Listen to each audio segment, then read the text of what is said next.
ce tirage au sort de Ligue des Champions qui nous aura valu une belle affiche entre le Paris Saint-Germain et Brest.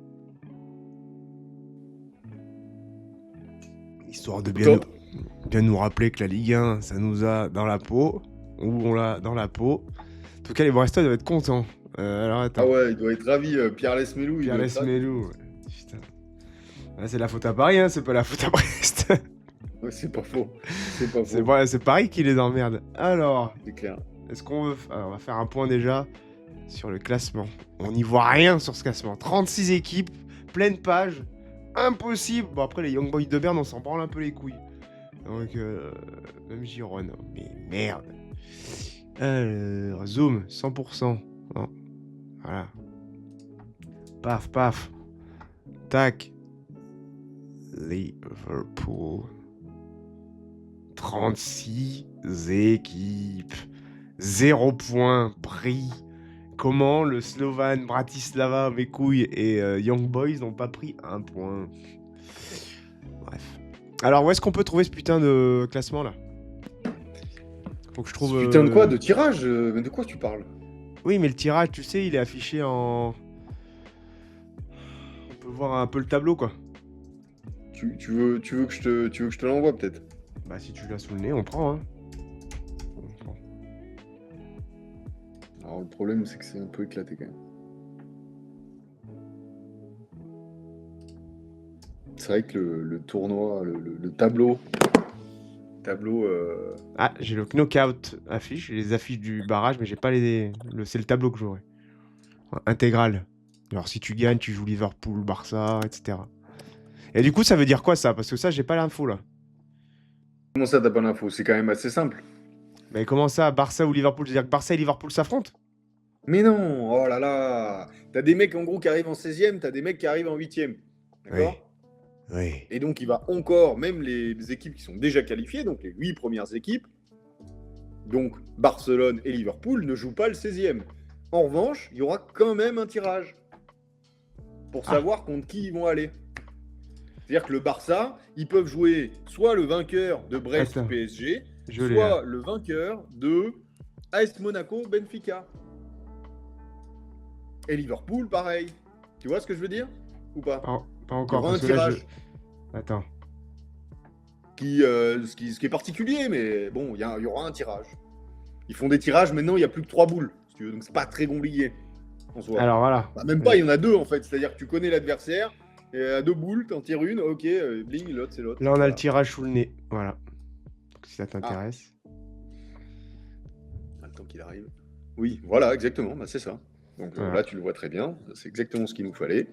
Donc Brest PSG qui va jouer Liverpool, soit Liverpool, soit Barcelone, selon le tirage. Ce qui est assez particulier, c'est qu'il y a un tirage pour, je te dis, en fait là, tu auras juste un tirage pour connaître les... Et en plus, tu auras 4 boules tirées, en fait. Dès que tu auras 4 boules tirées, tu sauras toutes les affiches. Donc c'est quand même particulier. Mais en tout cas, c'est le cas. Donc Monaco-Benfica peut autant jouer Liverpool-Barcelone que Brest-PSG. Exactement. C'est complètement à chier en fait. Enfin, c'est pas déconnant, non, tu vois tout à l'avance. C'est le format. En gros, ils veulent laisser un peu de suspense et le truc du tirage, tu vois. Ouais. C'est un peu ça. Sauf que avant en quart, c'était encore un tirage intégral en quart sur l'ancien format, je crois. Et après en demi, tu savais que tel quart affrontait et tu connaissais la demi et du coup la finale, quoi. En gros, enfin, tu pouvais tirer jusqu'à la finale, mais de 8e à quart, je crois que c'était encore un tirage intégral. Et ce qui était plutôt intéressant, mais à partir du moment où tu fais un barrage qui est en fait un 16e de finale au fond, hein, bon. Et après un 8e, bah, tu peux pas vraiment faire de tirage intégral. Donc tu es obligé de faire ce format un peu particulier de 2 équipes avec. C'est des maths, hein, je pense. Tu peux pas trop faire autrement. Ouais, bah écoute, après là, tu vois, il y a quand même des belles affiches à chaque fois, hein, mine de rien. Bah, mine de rien, c'est des affiches. Comment dire, c'est des affiches intéressantes, moi je trouve. Tu as aussi des affiches qui font un petit peu. Type demi-finale, quart de finale d'Europa League. Ouais. Mathématiquement avec un 16e, parce que donc des équipes qui d'habitude vont jouer le haut de tableau en Europa League ou vont avoir, selon leur tirage en poule sur l'ancien format, des difficultés à sortir de leur poule justement pour accéder au 8e, bah là, elles ont la possibilité supplémentaire d'aller faire un exploit en aller-retour. Bon, malheureusement, le seul truc un peu décevant, c'est qu'en très grosse affiche, bah t'en as qu'une, mais t'en as quand même une. Donc je sais pas comment juger le fait qu'on n'ait que Manchester City, Real Madrid en grosse affiche. Mais malgré tout, avoir un match de ce type-là en 16e de finale d'une Coupe d'Europe, c'est toujours très intéressant, surtout en plus avec toute l'histoire que ça raconte sur ces deux équipes récemment. Je trouve ça assez extraordinaire. On est quand même sur un nouveau format de Real Madrid. On est sur un City à moitié en crise. Donc c'est très intéressant. Et là, on va tout de suite, puisque j'ai été chambré sur des publications complètement dingue, discriminantes, je dirais même, diffamatoires, j'irai plus loin, sur les performances de Kylian Mbappé. Voilà, là on pourra m'insulter violemment et ce sera avec plaisir. Je vous donnerai ma propre ceinture, mais c'est sur ce type de match, sur ce type de rencontre qu'on va être très très très attentif au retour en forme du grand Kylian, qui moi-même je l'espère, encore une fois, c'est pas parce que je le critique que je l'aime pas, qu'il sera extraordinaire. Mais ça n'empêche que, oui en effet, j'ai dit que j'y croyais pas trop. Pour l'instant, il n'a pas joué des adversaires qu'on peut réellement juger. Là, ça doit être le 11 février ou le 12, je sais plus, j'ai pas la date. Donc c'est ça, je crois. Très vite, hein, et là, on pourra juger, en effet. Et après, bon, en effet, il y a ce Brest PSG. Bon, bah, on avait compris dès la fin du match que ça allait. De toute façon, le PSG rencontrait Brest ou Monaco. Donc, c'est franchement très décevant pour notre Ligue 1. Moi, je suis désolé, les gars qui disent ouais, bah faut voir, on a une équipe en 8e, forcément. Non, mais les gars, ils sont complètement cons, les mecs. On a le PSG qui joue le barrage. Je veux dire, ils ont quand même confiance dans le PSG et ils ont une chance à Brest d'aller taper. Tu vois, typiquement, ils auraient, je sais pas moi, un autre classement. Ils auraient fait rencontrer Feyenoord, Bruges ou le Celtic, bien que je dis pas que ça aurait été simple, loin de là de moi. Et ils auraient certainement encore été comment dire, ils n'auraient pas du tout été favoris. Clairement pas sur aucune des équipes qui a été tirée en 16e, je le pense sincèrement. En revanche, il y avait plus de possibilités que contre le PSG qui en plus connaît l'équipe. Enfin, voilà. Donc c'est vrai que ça, c'est très dommageable, je trouve, pour nous, supporters français. Voilà. Sinon, sur le reste des tirages, sincèrement, j'ai pas grand-chose à dire. Il y a des matchs qui m'intéressent, typiquement le Bayern au Celtic. Le Celtic chez lui qui ne perd pas un match, ou très rarement, ça m'intéresse à voir, avec cette équipe du Bayern friable. On les a vus prendre un sanglant 3-0 contre Feyenoord, qui eux-mêmes en ont pris 6 contre Lille. Donc il y a des trucs un peu bizarres qui se passent, et on pourra regarder ça attentivement face à un Milan qui se qualifie en étant quand même assez horrible sur les différents résultats et matchs qu'ils ont pu proposer. Donc on verra, il y a pas mal de matchs intéressants quand même, donc on pourra regarder ça, mais c'est sûr que nos yeux se tourneront plus que très fortement en grand écran cette fois et sans un multiplex à vomir, regardable sur ce City Real qui me languit. Ouais, bah écoute, les affiches sont quand même intéressantes, mais ça ressemble quand même à des affiches de ce niveau de compétition, hein, finalement.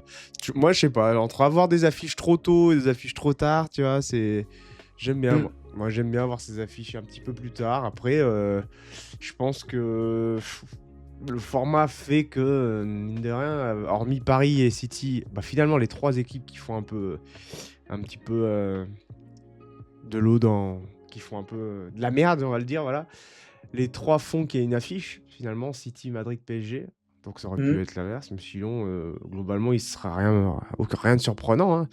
Rien de surprenant, juste on pourrait... Quand même, rien que ça, c'est surprenant, moi je trouve. Oui, c'est surprenant. C'est surprenant. Et typiquement, un Aston Villa vient chipper cette place, un Lille, évidemment, mais avec tout le mérite. Hein, mais ils viennent clairement, ces deux-là en tout cas, c'est gros comme le nez au milieu d'une figure, et ils viennent voler leur place à des gros. Et en plus de ça, le tirage leur est clairement, je trouve, plutôt favorable, Mhm. puisque même en huitième, Lille peut taper le vainqueur de Bruges-Atalanta ou le Sporting vainqueur de Dortmund. Sporting Dortmund. Alors évidemment, pareil, je ne pense pas qu'il soit favori face à aucune de ces 4 équipes. Allez, peut-être Bruges, pour les avoir vus jouer, franchement, un chouï. Mais malgré tout, ça reste un tirage. Ils pourraient justement prendre le vainqueur de City Real à la limite, ce serait terrible. Mais Ouais. en l'occurrence, là, ce n'est pas le cas. Donc, Mais c'est d'un point de vue voilà. de Lille, ouais, on le voit comme ça, mais d'un point de vue peut-être que des autres équipes, elles le voient dans l'autre sens, du style peut-être que Lille. Parce qu'après Lille, avec leur parcours, moi je trouve que Lille, ils arrivent quand même en termes de rien à perdre, plein de confiance. Après voilà, il y a l'expérience qui va devoir parler, mais dans tous les cas, Lille va arriver Ouais, mais là, c'est sans plus se le poser même de questions. format. C'est plus le même format. T'es plus sur du one shot répété où tu vas jouer une fois. Le mec, tu sais que tu peux faire un coup. Là, il y a ce fameux match retour. C'est vrai. Là, c'est différent. Tu vois, par exemple, alors par rapport à ce tirage-là, oui, ils pourront toujours faire quelque chose. Mais si tu me disais que là, un Lille, ils pouvaient faire quelque chose parce qu'ils ont fait qu'ils vont forcément se retrouver favoris parce qu'ils ont fait des poules exceptionnelles, ça, là-dessus, j'ai zéro doute. Enfin, une phase, parce qu'on peut plus dire des poules, puisqu'il n'y a qu'une poule. Ouais. Donc c'est Une phase de qualification. une phase de qualification exceptionnelle, sans aucun doute. En revanche, me dire que parce qu'ils ont été exceptionnels, ça va être facile en huitième, parce qu'eux aussi ils ont un bon tirage, non, certainement pas. Ils n'ont aucune expérience à ce niveau de compétition. Même l'Atalanta sur d'autres compétitions, certes, que ce soit l'Europa League et la conférence, je ne crois pas qu'ils l'aient joué, mais l'Europa League au moins et la Ligue des Champions aussi. Voilà, il y a beaucoup de joueurs qui ont quand même un background, comme dirait notre ami Gigi Snake, pour aller jouer, ce type de match. Donc, non, je pense pas que les Lillois soient favoris. Par contre, voilà, ils savent aborder. On a vu qu'ils savent aborder ce type de rencontre. Moi, voilà, ce qui me fait toujours peur, c'est plutôt ce format aller-retour. On sait à quel point c'est particulier. Il y a des grosses équipes qui se font avoir, qui gagnent le match aller, qui ont un tirage, on va dire, mi-figue, mi-raisin, et puis qui se font avoir au match retour. C'est toujours particulier. Et là, on va retrouver la Ligue des Champions qu'on connaît, et ça risque d'être intéressant, c'est sûr. Mais par contre, là, moi, je trouve que dès les huitièmes, alors peut-être en effet, à part le groupetto de Lille, Aston Villa, Bruges, Atalanta, Sporting Dortmund, à part ces 6 équipes-là qui devraient se rencontrer, enfin pas toutes évidemment, mais en tout cas en huitième, on aura de vraies affiches. On aura de véritables affiches. Tu peux avoir un Milan-Inter, un Milan-Arsenal, tu peux avoir un Bayern Atlético, tu peux avoir alors certes, tu auras à Monaco, Benfica, j'aurais tendance quand même à dire que Benfica est largement favori. Ne serait-ce que par rapport encore une fois à son expérience européenne et au fait que Monaco soit plus qu'irrégulier et nous a rien montré contre l'Inter. Après, bon, l'Inter, je pense que le fait de plus voir la Serie A nous embrume un peu l'esprit. Mais pareil, ou un City Atlético, enfin City Real contre l'Atlético ou Leverkusen, voilà, ça va faire de vraies affiches, plus le PSG qui va se taper Liverpool ou le Barça, parce que moi j'annonce tout de suite que je veux pas parler de débat PSG sur 2 matchs face à Brest, tu vois, là c'est pareil. Je sais que 2 matchs, je les adore, franchement, les Brestois, merci pour tout, mais c'est trop dommage pour eux, parce que justement, pour moi, là, ils ont aucune chance. Je suis clair. Ouais. Ils Tu ont crois pas, toi, de aucune. l'esprit Ligue des Champions va carrément rebattre les cartes, j'ai envie de te dire. Tu crois J'y pas à crois ça? pas une seule seconde. J'y crois pas une seule seconde. Je pense que Paris va bien gérer les 2 matchs. Je ne veux pas dire que ça va être une déculottée, mais à mon avis, on va dire en attaquant la 4e mi-temps, donc la 2e mi-temps du match retour, à mon avis, sera déjà plié. C'est-à-dire que tu sauras que bon là, c'est terminados. Donc il y aura certainement peut-être 3 buts d'écart sur ces 3 premières mi-temps. Voilà comment je vois la chose. Parce qu'il y a quand même un niveau d'écart. Je veux dire, bon, Brest, on les adore. On a vu ce qui s'est passé un petit peu contre le Real. Alors contre le Real, ils avaient peut-être plus la flamme aussi qu'ils pouvaient avoir. Mais la saison va être longue et je crois pas qu'ils aient énormément de renforts dans le mois de janvier. Et pour le coup, le PSG se prépare pour ce type de rendez-vous. Et c'est leur priorité. Donc ils vont évidemment arriver avec un niveau d'investissement. Ils vont arriver pour les éteindre. Et pour moi, ça va faire une grosse différence. Ouais, c'est vrai que le Paris Saint-Germain joue quand même à cloche-pied en Ligue 1, donc bon, C'est vrai qu'on a vu que quand ils veulent hausser le niveau de jeu, quand même, moi je trouve quand même qu'ils ont. Ils ont progressé, 2, ils vont progresser, et 3, bah, ils vont jouer contre un Stade Brestois qui, normalement, à mon avis, aura fait un beau parcours. Et malheureusement, mais je pense que justement, cette affiche fait qu'ils vont être pris dans une spirale hors Ligue des Champions, et ça va ressembler plus à un match de Ligue 1, et c'est un peu dommage parce que peut-être contre un club de Bruges ça serait plus passé, un Sporting, un Benfica, tu vois, un Celtic, mais Paris, bon, c'est dommage pour Brest, c'est dommage pour Brest. Mais après, c'est pas fini, hein. Je souhaite à Brest, au contraire, de les taper, ça serait magnifique. Mais ça va être chiant, ça va être chiant. Ouais, Et... on leur souhaite, mais tu vois, faut être assez réaliste. Et du coup, ils vont jouer à Guingamp. Parce que Paris l'accueille au stade chez eux. Hein, je pense c'est quand même absurde. La règle va être absurde, mais bon. Ouais, mais par contre, si on doit se projeter pour Paris,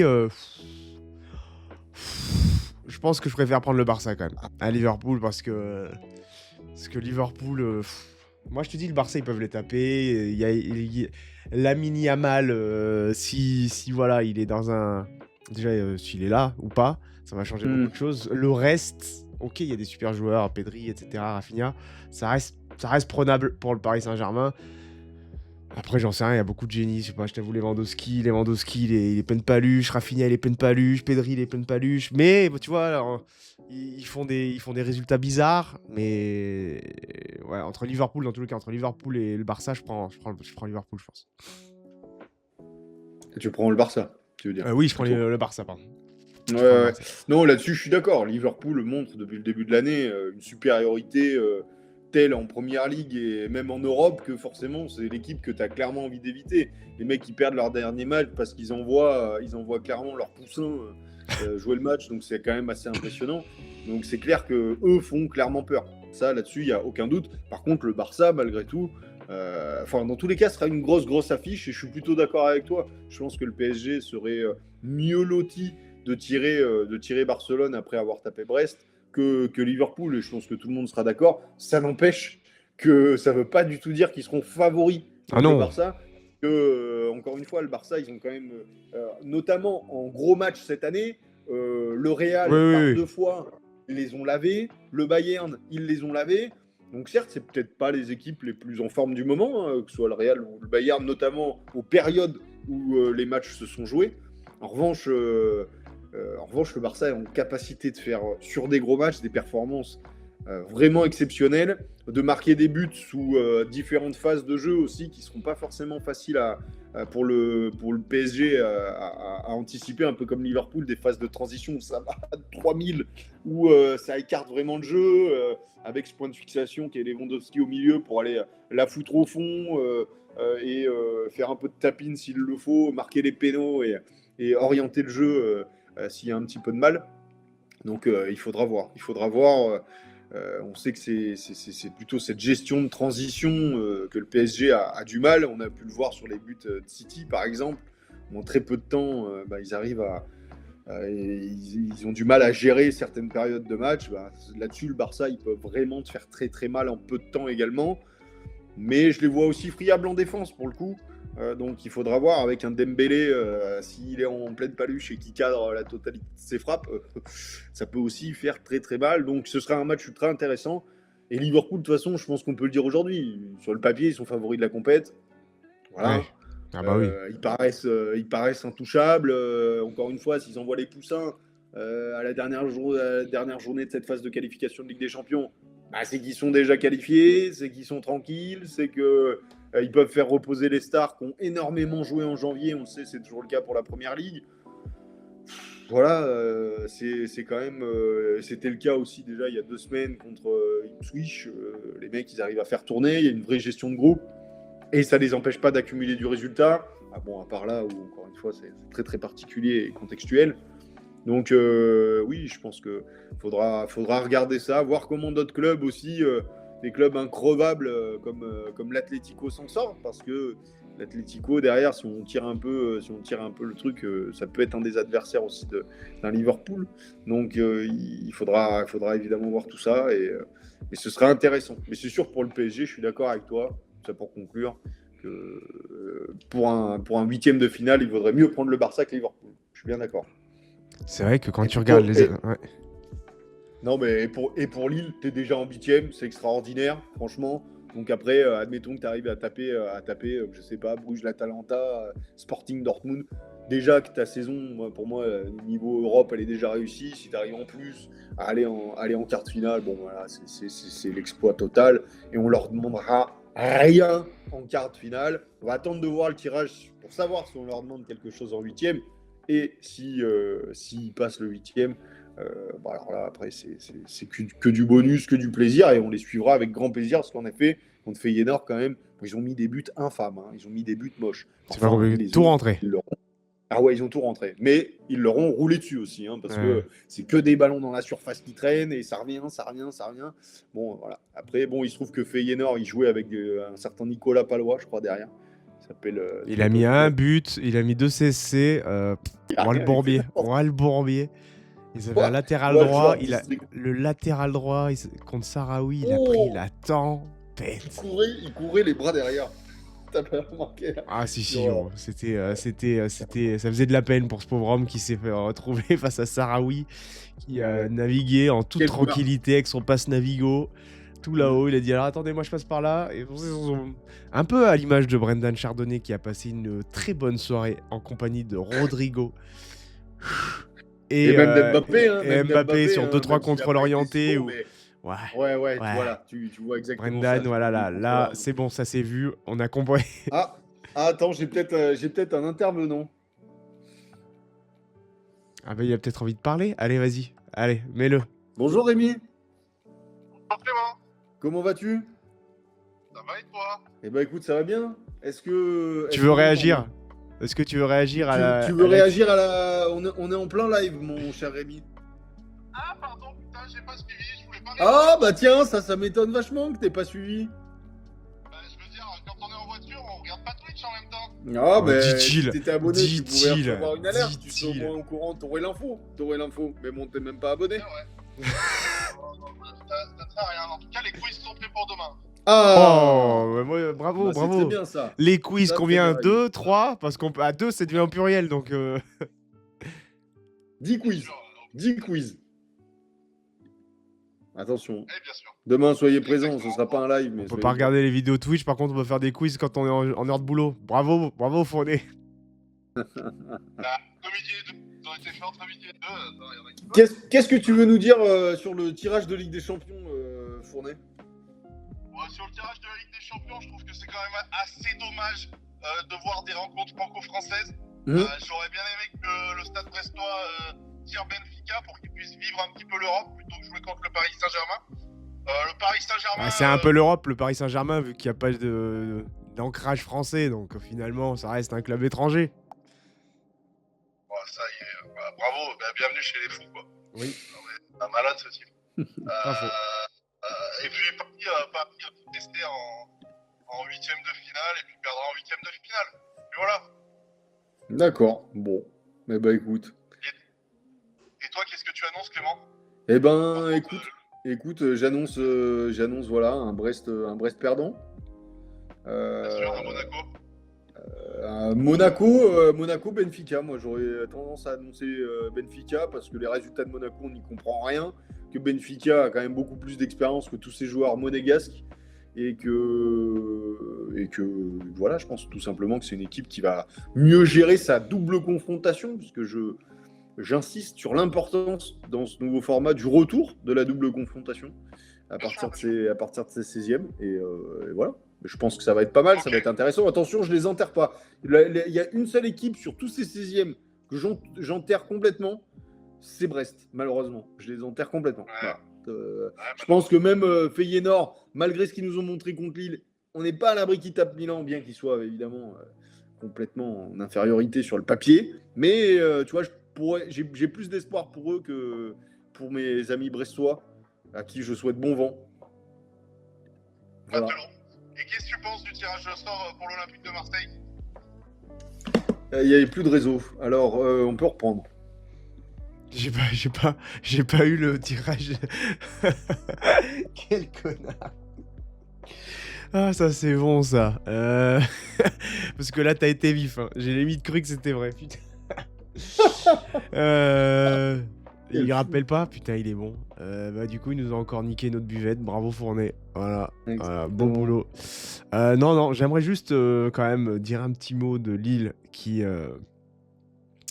fait un parcours et dans ce parcours peut mettre en avant éventuellement les parcours précédents faits par ce club en Europe qui quand même à chaque fois propose des performances plus que correctes, hein, plus que louables, à l'inverse de certains clubs qui représentent le foot français parfois en Ligue des Champions ou en Europa League, parfois à l'autre bout de la France. Enfin bon, nous tairons le nom. Voire même certaines écuries du foot français. T'as dû passer dans un tunnel. Et donc, j'aimerais féliciter forcément encore la formation lyonnaise qui va sauver ces clubs, en tout cas former ces clubs à l'Europe. Pep Genesio. Pep Genesio qui fait un boulot formidable en arrivant même à aligner Momo Bayo en pointe, qui n'aura absolument servi à rien, mais qui existe quand même sur les feuilles de match de Coupe d'Europe. Ouais. Donc bravo à Lille pour ce parcours vraiment exceptionnel. Des super joueurs, un super effectif, un coach qui travaille à merveille avec ce qu'il a sous la main, avec une dernière journée gérée à merveille en arrivant à faire tourner son effectif. Bravo à Lille. On espère je pense qu'ils ont un coup à jouer s'ils tapent une équipe comme Bruges, peut-être même l'Atalanta, même si ça semble costaud. Et Sporting Dortmund, on n'est pas à l'abri de la perf. On n'est pas à l'abri de la perf parce que ils ont quand même du caractère, ces Lillois. Du caractère et des joueurs excellents à certains postes, à commencer par Chevalier et forcément des tauliers comme André et un attaquant qui fait le taf quand même, mine de rien, en pointe. Donc il y a de quoi vibrer encore. Il y a encore de quoi vibrer à Lille. Complètement. Et non, mais c'est sûr qu'ils ont vraiment fait un... Pourquoi tu rigoles? Marseille, pas évident face à ça. Je l'avais pas vu celui-là. Ah merde. Non, mais Lille ultra intéressant. C'est absolument dingue. On les aurait jamais vus là. Et c'est extraordinaire ce qu'ils ont réussi à faire. Et c'est pour ça qu'encore une fois, moi, malgré tout, je leur demande rien dans le sens où on sait aussi d'où ils viennent. Et bien qu'ils aient eu des résultats exceptionnels, c'est toujours plus dur, encore une fois, par rapport à cette double confrontation.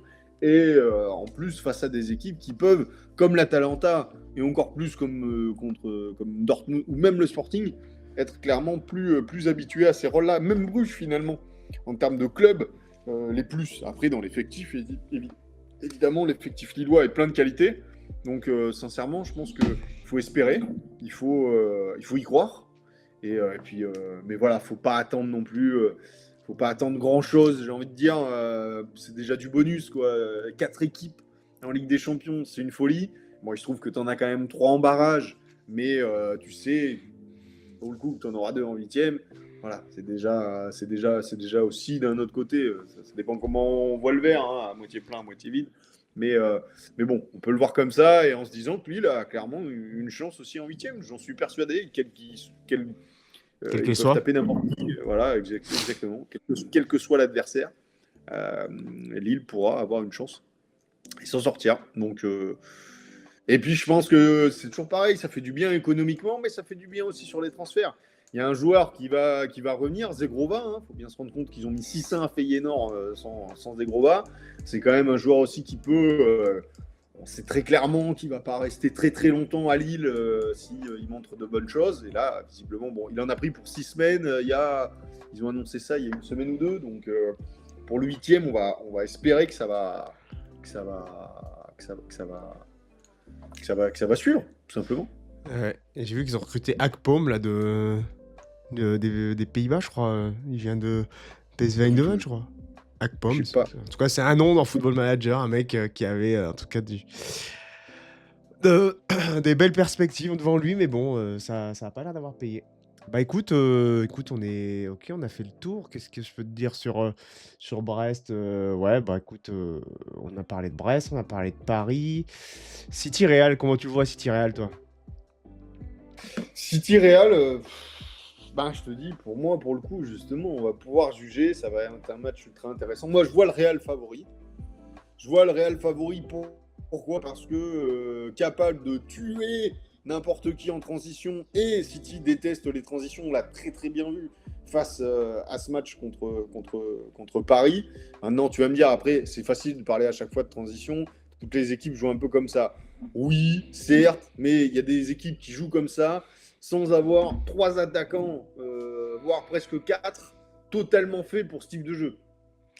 Typiquement, les attaques à Paris, tu pourrais dire il y en a 2. Alors qu'on mette Barcola, Gvara, à la limite, tu mets et Dembélé, tu vois. Doué encore limité pour ce type de jeu-là. Ramos, il le fait pas vraiment jouer. Kangingli, j'en parle même pas parce qu'il le met, parce qu'il l'adore, mais c'est un joueur de possession, c'est un joueur, il serait limite mieux 8 que ailier et attaquant. De l'autre côté, Vinicius, Mbappé, Rodrigo. Voilà, donc ce qui leur manque au Real, évidemment, ça va être le gars pour faire cette dernière passe, cette avant-dernière passe, mais en tout cas plutôt l'avant-dernière passe, parce que pour la dernière, ils ont en plus Bellingham, qui a en plus capacité de finir. Donc pour moi, ça fait beaucoup, et ils vont aussi être en capacité de subir. Donc pour moi, le Real est clairement favori, parce que déjà, ils enchaînent mieux, ils sont plutôt dans quelque chose, on va dire, de progressif. Le match contre Brest est certes anecdotique, mais voilà, je vois quand même le Real favori. Évidemment que ce ne sera pas évident, évidemment qu'ils ne vont pas les éteindre et les éclater. Enfin, évidemment, peut-être que ça arrivera, mais je veux dire, en tout cas, moi, je ne vois pas le match comme ça. Ça risque d'être quand même assez complexe et ça se dessinera pour le coup certainement plutôt sur le match retour où le Real va recevoir. Donc c'est aussi un autre avantage à noter. Donc voilà, c'est pour ça que je pense que le Real sera favori et j'espère surtout voir un grand Kylian Mbappé. Je l'espère vraiment, mais évidemment je serai là à la retomber sur les 2 matchs. J'ai bien dit sur les 2 matchs, parce que bon, le match aller, on sait ce que c'est aussi la double confrontation. Des fois, les équipes, on va dire, s'anesthésient un petit peu en match aller avant de se découper réellement en match retour. Donc on verra ça. C'est vrai. Bah écoute, je te rejoins sur tout ça. Donc très bien. Après, il y a un autre match aussi dont on a l'air de se foutre royalement. C'est Monaco. Ah bah oui, on en a parlé tout à l'heure. Monaco, ils s'encarrent. Donc on s'encarre aussi. Ils sortent d'un match contre l'Inter où ils l'ont donné, ils ont fait n'importe quoi. Encore une fois, l'Inter, c'est difficile pour nous, parce que vu qu'on ne voit pas les matchs, à un moment donné, il faut être clair, merci à notre football, d'avoir des droits de diffusion éclatés, donc on ne peut pas voir les matchs. Et du coup, Monaco, ils se sont fait éteindre, ils jouent en Ligue 1, ils font des résultats tellement improbables que là, c'est beaucoup trop difficile d'aller les juger. Et puis encore une fois, ce que tu as dit avant même de parler des résultats, au fond, Monaco, on s'encarre, tout le monde s'encarre, le stade est vide, on s'encarre de Monaco. Voilà, en fait, faut être assez sincère. C'est-à-dire qu'on pourrait commencer à avoir un peu de vibrant, il faudrait qu'ils arrivent en demi, quoi, tu vois.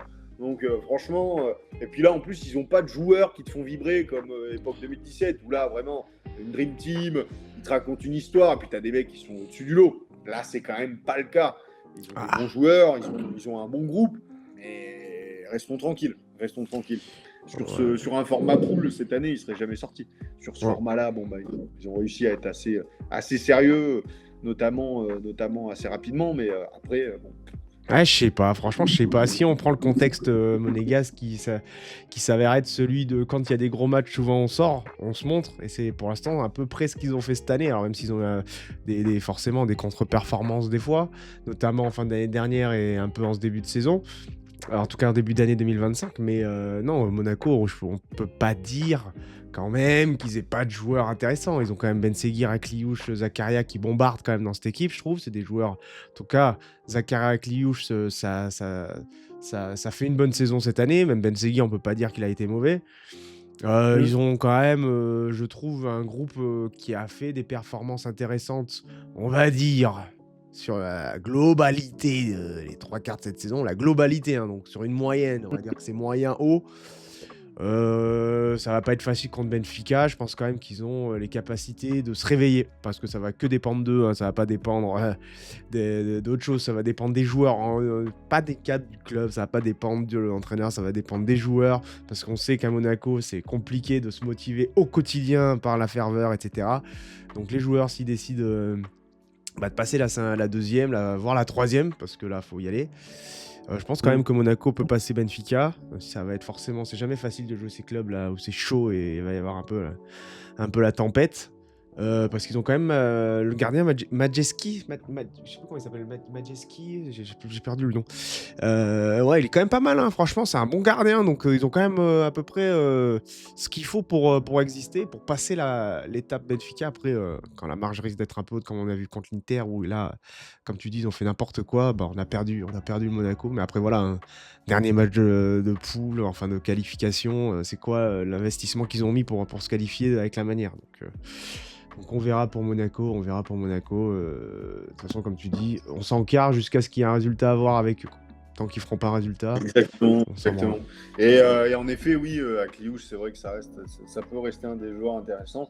Malgré tout, il a montré certaines limites en Ligue des Champions, moi j'ai trouvé. Ah, forcément.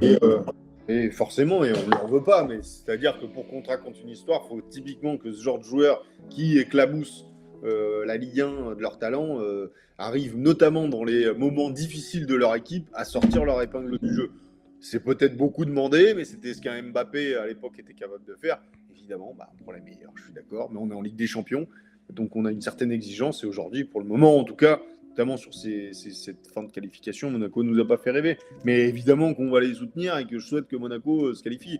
Pour tout le football français, c'est une super chose et ce serait extraordinaire qu'on se retrouve avec 3 équipes en huitième de finale, clairement.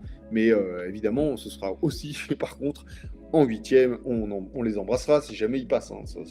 Moi, je peux pas croire que le Monaco que j'ai vu jusqu'à maintenant soit en capacité, dans n'importe quel contexte, de battre soit le Barça, soit Liverpool sur un aller-retour.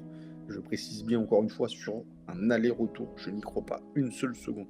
Mais taper Benfica sur un aller-retour, ça, je peux y croire. Je pense que Benfica est favori, mais j'ai envie d'y croire. Pourquoi pas? On va le souhaiter pour Monaco. On leur souhaite. C'est bien ce que je me disais. Le 12 août, Monaco a mis 3-0 Barça. Oui, complètement. Le 12 août. Le 12 août. Mais il faudrait bien regarder les équipes et tout. Hein, tu l'as oui, je pense que tout le monde s'en battait un peu. Oui. Waouh. Bon. Il y avait encore Gundogan. Ok. Bon, bah écoute, on a fait le tour, Clément.